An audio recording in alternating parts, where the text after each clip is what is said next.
Katika mahojiano yake kuhusu hali ya wananchi walioathirika na vita na machafuko hapo Katogota, makamu gavana Jean-Jacques Elakano amesema kuwa serikali kupitia shirika la Fonarev imeonesha kujali na kusikiliza kilio cha waathirika. Amesema kuwa ujumbe mkubwa unaotolewa ni kwamba wananchi hawako peke yao na serikali itaendelea kushimama pamoja nao hadi haki ipatikane. Ameeleza kuwa kio hilo linaazimisha kumbukumbu ya watu wengi waliopoteza maisha katika vita na ghasia zilizotokea miaka iliyopita. Message ni kwamba sisi serikali hatujaacha raia wa Katogota.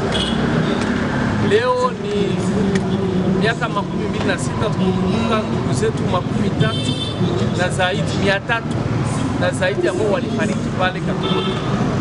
Ishara ya kwanza ni kwamba kwa mara ya kwanza serikali kupitia shirika yake ya Fonarev imeweza kudhamini siku ya leo na ikatuma wajumbe kufika hapa ili wahakikishe kila kitu kinapita sawa.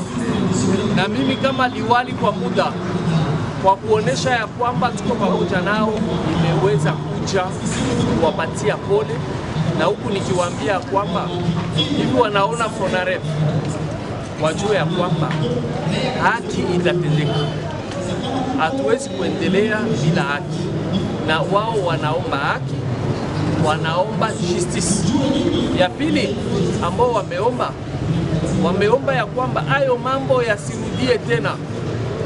Hiyo ndio ambayo tuko nafanya na iko naleta matunda ambayo kila mtu iko najionea.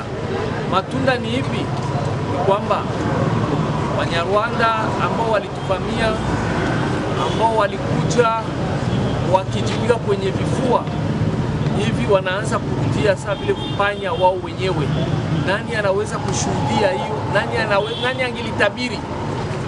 Na ndio maana tuliwaambia kwamba raia wa Katogota na raia yote ya Uvira na Sud Kivu na menginepo wajue ya kwamba kila kina mwanzo na kina mwisho.